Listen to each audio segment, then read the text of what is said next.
Platformers were the kings of video games. Mario, Sonic, Kirby, these are a few examples started as 2D platformers and are now solidified as one of the most well-known game franchises. They each have ventured into other genres, but they started as platformers. Heck, most people that grew up with an NES or Super Nintendo will cite these games as their favorites. Even now these games are still popular.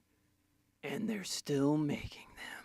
Wait, what? In a market dominated by more action-adventure and first-person shooters, there is still a place for 2D platformers. At least, the independent game developers are still making them.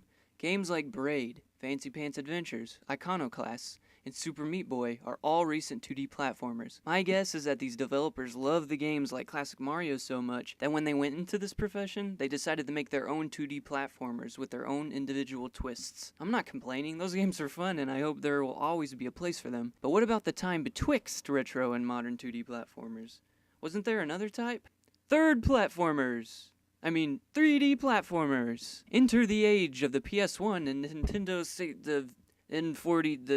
N64, Super Mario 64, Spyro, Banjo-Kazooie, DK64, Conker's Bad Fur Day, Ape Escape, Gex 64, Crash Bandicoot, Rayman 2. They were everywhere. You walk into a store and they say, hey, you remember when you could go left and right in video games? Well, now you can go left, right, forward, and back. The future is upon us. In the early days of the 3D world, platformers were still king. This genre was popular for several years. It even spilled out into the GameCube, PS2, and Xbox era. Even the Wii had a few, but after that, the genre sort of disappeared. I guess you could make a case that they're still 3D platformers, but they're more action-adventure minded with a focus on combat, like Uncharted or Tomb Raider. It's interesting how a genre so popular could be pushed to the side with the new generation of gaming. However, just like the resurgence of 2D platformers, we are seeing a shift in interest for 3D platformers. Woodle-Tree, The Last Tinker, and A Hat in Time. These games are recent and gaining quite a bit of attention. Oh, game industry, you fickle beast. Now the question remains, will we be seeing more of this type of game?